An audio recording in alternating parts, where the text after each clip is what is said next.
मेरे YouTube channel में आप सबका स्वागत है। आप जैसे कि जान रहे हैं कि ये ऑब्जेक्टिव सीरीज़ चल रही है और इस ऑब्जेक्टिव सीरीज़ में यानी कि एक अंक वाले सीरीज़ में जितने भी इम्पोर्टेंट प्रश्न होंगे चैप्टर वाइज आप लोगों को यहाँ पे मिलते जाएगा। आप अगर लगातार बने रहेंगे तो आप अवश्य ही आपकी समस्याओं का समाधान होते जाएगा। अगर आप पहली बार देख रहे हैं तो मेरे चैनल को सब्सक्राइब कर लीजिए और बेल आइकन को दबा दीजिए, जिससे आपको नया अपडेट मिलता रहेगा और जैसे ही मेरे वीडियो बनेंगे अपलोड होंगे आपको मिल जाएगा। आप उसको देखिए और अगर पसंद आता है तो शेयर कीजिए, लाइक कीजिए। चलिए तो फिर हम आपको बताते हैं कि आगे प्रश्नों में हल कैसे करना है और किस प्रकार से प्रश्न आते हैं। आप ये देखते जाइए। यहाँ पर सही विकल्प चुनने वाले प्रश्न हैं जो आप लोगों को परीक्षा में मिलेंगे। 5 प्रश्न ऐसे। एक कॉपी और 2 पेंसिलों की कीमत 45 रुपये है, जिसमें जैसा दिया जाता है उसी प्रकार से हम लोगों को आगे हल करना है। ध्यान से देखिए, एक कॉपी और 2 पेंसिल, ये एक कॉपी हो गया और 2 पेंसिल हो गया, ठीक है। दोनों का कीमत कितना हो गया? 45 रुपये हो गया। इसी को अब इसकी भाषा में लिखेंगे। ये बोलता है कि एक कॉपी की कीमत x रुपये ले लो, तो ये हो जाएगा 1x हो गया। फिर एक पेंसिल की कीमत y ले लो, तो ये p के जगह पे y आ गया, ठीक है। तब इसकी वैल्यू कितनी हो गई? 45। बहुत ईजी हो गया। x + 2y = 45। तो यहाँ पर जहाँ पर भी है देख लीजिए, x + 2y = 45, ये इसका आंसर हो गया, ठीक है। तो इस तरह से आपको अपने से प्रश्नों को केयरफुली पढ़ना है और बनाना है। इसमें दूसरा क्वेश्चन पे जाइए।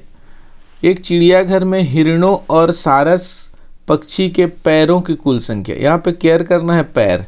हिरण की पैर कितने होते हैं? 4। हिरण की पैर कितने होते हैं? 4 होते हैं। और सारस के पैर कितने होते हैं? 2 होते हैं, ठीक है।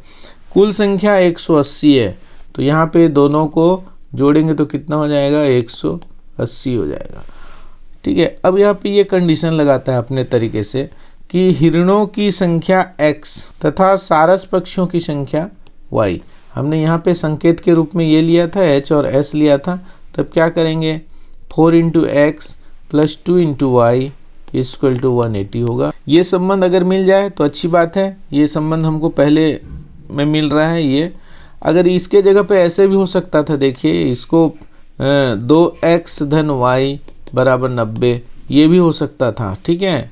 किसी किसी में ऐसा भी हो सकता है, इस बात को ध्यान में रखें। अब आगे देखते हैं। एक त्रिभुज के तीनों कोण क्रमशः कितने कितने दिए हुए हैं। देखिए ये हमारा एक त्रिभुज है, इसमें से एक ठो x अंश है, दूसरा है x + 20, तीसरा है x + 40। सीधा सीधा आपको सबको जोड़ देना है, तो कितना हो जाएगा? x + x + x 3x हो गया। डायरेक्ट लीजिए आप लोग, अब बड़े बच्चे हैं। यहाँ पे 40 और 20 60 हो गया। ये मिला करके कितना हो गया? टोटल 180 अंश हो गया। अगर इसको इस साइड ले लें तो कितना हो जाएगा? 3x = 120, x = 120/3 यानी कि 40 डिग्री। x का वैल्यू कितना होगा?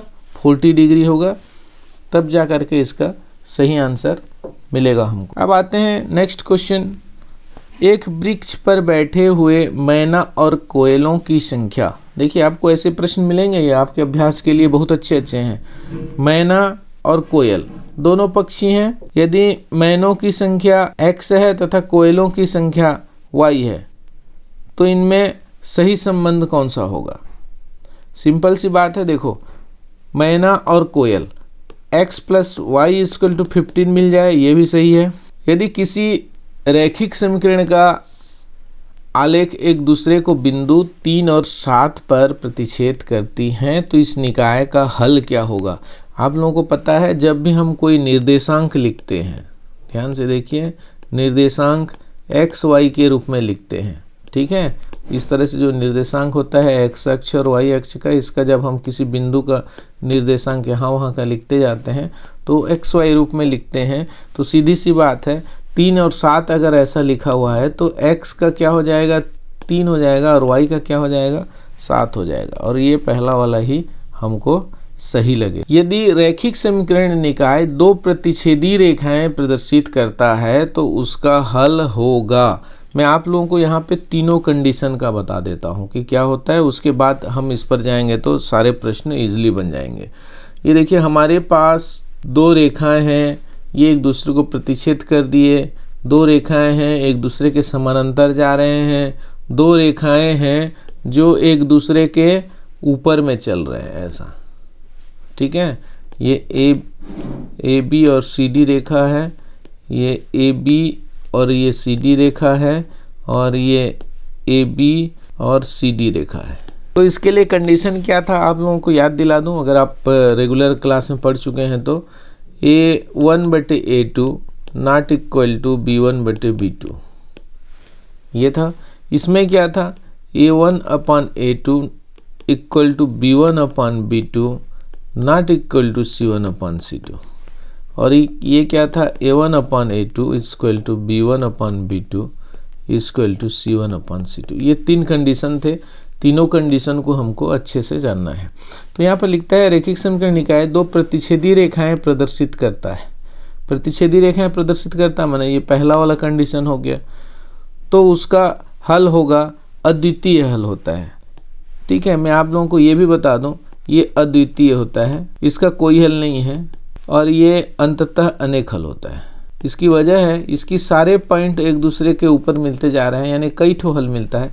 इसमें एक ही पॉइंट दोनों क्रॉस करते हैं इसलिए एक ही मिलता है, और इसमें एक भी नहीं मिलते हैं इसलिए इसका कोई हल नहीं होता है। ये तीनों कंडीशन रहता है, ठीक है।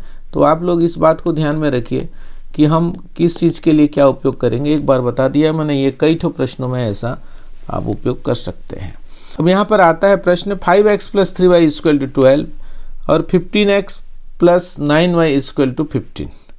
तो यहाँ पर इस जो संबंध अभी मैं बताया ऊपर में उसी को देखना है, यानी कि 5/15 एक बार लिखिए ए वाला के ग्रुप में, बी वाला ग्रुप में 3/9 को लिखिए, और सी वाला ग्रुप में 12/15 को लिखिए, और इसके संबंध को यहीं पे हम लोग दर्शा देंगे। 5 एकम 5 तिया, 3 एकम 3 तिया, और 3 चौं 12, 3 पंचे 15 बराबर दिख रहे हैं, और ये बराबर नहीं है ना। ये कंडीशन हुआ 1/3 वाला में हुआ ना। इसमें संबंध के आधार पे इसके कोई हल नहीं है, ये वाला कंडीशन हमारे में आता है। सेकंड नंबर का कंडीशन है। यहाँ पर मैं फिर से आप लोगों को बता दूं, इसको पहला मान लेते हैं, इसको दूसरा मान लेते हैं, और इसको तीसरा कंडीशन मान लेते हैं। तो तीसरा कंडीशन में ये कौन सा नंबर का कंडीशन आया, 3 में से, उसमें से दूसरे नंबर का कंडीशन आया, और ये दूसरे नंबर का कंडीशन जो है क्या बताता है हम लोगों को, इसका कोई हल नहीं है। अब आता है एक अद्वितीय हल होने के लिए समीकरण निकाय अद्वितीय हल होने के लिए, यानी कि एक दूसरे को क्रॉस करेंगे, उस नियम का उपयोग करेंगे, तो क्या हो जाएगा, यहाँ पर कुछ नहीं है माने 1 है, 1/3 ये हो गया। नॉट इक्वल टू का उपयोग करेंगे अद्वितीय हल के लिए, उसके बाद -k/2 हो गया, और आगे को देखने की ज़रूरत नहीं है अभी, अद्वितीय हल में यहीं तक काफ़ी हो जाता है। तो यहाँ पे क्या हो गया, 2/3 ये इधर आया, नॉट इक्वल टू -k, अगर k को प्लस कर लेते हैं तो ये -2/3 इधर हो जाएगा, ठीक है। तो इस तरह से k क्या नहीं होना चाहिए, -2/3 नहीं होना चाहिए, ये सी वाला इसका आंसर होगा। गुणांकों में सही संबंध कौन सा है, बहुत इजी है, देखते जाइए। ये 15/60 कर दीजिए, उसके बाद -3/-12 कर दिए, उसके बाद 14/56 कर दिए, इसको काट दो, 15 एकम 15, 15 चौं 60, 3 एकम 3, 3 चौं 12, ये माइनस प्लस 14 चौं 56, आल सब बराबर हो गया। कैसे आ रहे हैं, बराबर आ रहे हैं, तो ये बराबर वाला सिस्टम इस सही संबंध है, ठीक, इस इजी था ये। चलो, दो संख्याओं का अंतर 14 है, उनमें से छोटी संख्या 50 हो तो बड़ी संख्या ज्ञात करो। देखो, दो संख्याओं का अंतर, एक तो 50 है छोटा वाला, यानी कि इधर जो आएगा वो बड़ा होगा, दोनों में अंतर कितना है, 14 है। सिंपल सी बात है, इसको इधर ले जाओ तो कितना हो जाएगा, 4 और ये 64 है ना। ये जो खाली डिब्बा बचेगा ये क्या हो जाएगा, 64 होगा। ये आंसर हो गया, वेरी इजी था, है ना। अब आगे देखिए, इस पर समीकरण निकाय a1x + b1y = c1 तथा a2x + b2y = c2 के लिए अद्वितीय हल होंगे। ये तो संकेत के रूप में मैंने पहले ही बता दिया है, इसलिए इजी तरीके से इसको ले लेते हैं, ठीक है। यही वाला होगा, जब रैखिक समीकरण निकाय का आलेख प्रतिच्छेद रेखाएं प्रदर्शित करे तब उसका हल होता है। क्या होता है? प्रतिच्छेदी रेखा है। फिर से वही प्रश्न को घुमा करके यहाँ पे दिया, कोई दिक्कत नहीं है, इसका एक अद्वितीय हल होगा। प्रतिच्छेदी रेखा, प्रतिच्छेद करते हैं तो ठीक है। यदि एक चर राशि x तथा एक अन्य चर राशि y की दुगुनी के बराबर हो, सिंपल सी बात है, एक चर राशि x बोलता है और एक अन्य चर राशि y की दुगुनी के बराबर हो, ये कंडीशन हो गया। तो इस कथन का समीकरण क्या बनेगा? इसको एक साइड में कर दो, x minus 2y equal to 0। तो यहाँ पे x minus 2y equal to 0, ये बी वाला इसका आंसर हो रहा है। अब ये ऑब्जेक्टिव टाइप से इतने सारे प्रैक्टिस के बाद अब हम लोग आ जाते हैं खाली स्थान की पूर्ति कर वाला। ऐसे भी प्रश्न आप लोगों के परीक्षा में आएंगे, आप लोगों को घबराना नहीं है, सिंपल रहता है, ज़्यादातर थोड़ा सा पढ़े हुए होना चाहिए। इसलिए बार बार आप लोग इस वीडियो को देखिए और इसके चीज़ों को समझिए कि हम लोगों को कैसे प्रश्नों को किस तरह से हल करना है। रैखिक समीकरण निकाय के आलेख को एक अद्वितीय बिंदु पर काटती है तो उसके खाली स्थान हल होंगे। कैसे हल होंगे? आप लोगों को जो तीनों कंडीशन बताया, ठीक है, उसके अद्वितीय बिंदु पर अद्वितीय हल होंगे।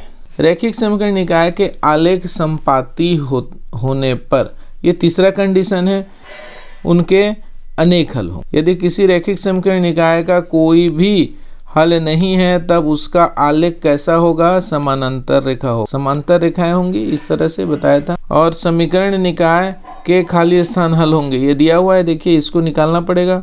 ये 2/6 एक ले लेते हैं, एक -3/-9 ले लेते हैं और दूसरा 5/15 ले लेते हैं। 5 एकम 5 तिया 15, 3 एकम 3 तिया 9, दोनों धनात्मक हुए, 2 एकम 2 तिया, बराबर तो हैं, सब बराबर हैं तीनों, तब क्या हो जाएगा? ये संपाती हो जाएंगे। एक थैले में 50 पैसे के सिक्के हैं, यदि थैले में कुल 30 रुपया हो, देखो 50 पैसा है इधर और इधर 30 रुपये है, ये कंडीशन है।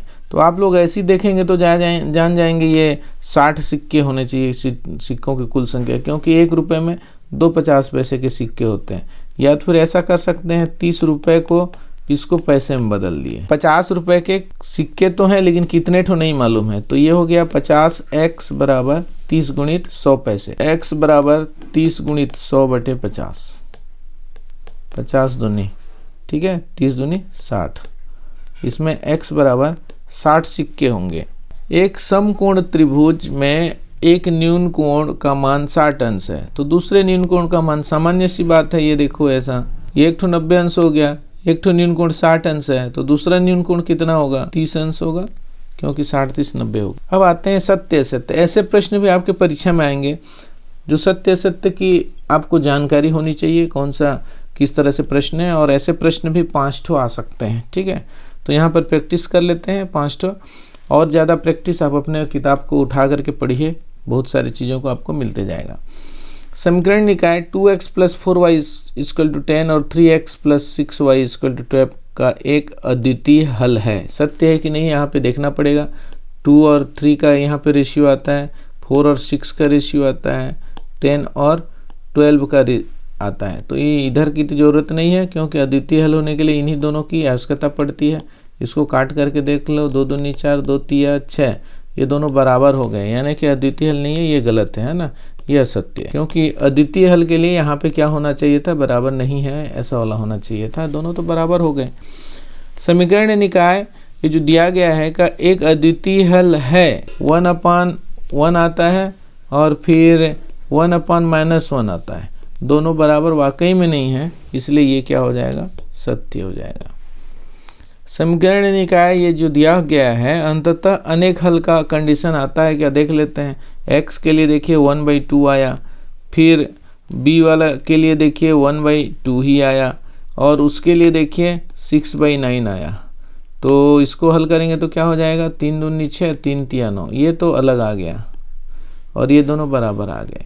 तो ऐसे में क्या होता है? ये वाला कंडीशन सेकंड कंडीशन हुआ, अंततः अनेक हल का तो है नहीं, ये सेकंड कंडीशन किसका है? दोनों कोई भी सॉल्यूशन नहीं है का है, तो ये भी क्या हो गया? असत्य हो गया। समीकरण निकाय ये जो 2 दिया गया है, देखिए यहाँ से यहाँ तक और यहाँ से यहाँ तक, इसको मिलान कीजिए तो वे 1/2 1/2 1/2 आ रहा है, संपाती रेखाएं प्रदर्शित करती हैं। तो तीसरा कंडीशन सही है कि 1/2 1/2 तीनों बराबर हो गए, तो ये जो हो गया सत्य हो गया, ठीक। समीकरण ये दिया गया है, हमें x का मान 3 लेना है, y का मान 4 लेना है। तो यहाँ पे क्या हो जाएगा 7 × 3 - 4 × 4 इक्वल टू p है। तो कितना हो जाएगा 7 या 21 ऋण 4 × 16 बराबर p कितना हो जाएगा 5। तो p का मान 5 है, ये सत्य हो गया। तो ऐसे प्रश्न आते हैं। देखिए यहाँ पे लिखा हुआ है कि छत्तीसगढ़ 2018 में सेट सी में ये प्रश्न था, इसलिए ऐसे प्रश्नों का अभ्यास बहुत जरूरी है। आप लोगों ने बहुत अच्छे से देखा, ध्यान से देखा और बार बार देखते रहिएगा जब तक आपको अच्छे से समझ में नहीं आता है। आप सबको बहुत बहुत धन्यवाद।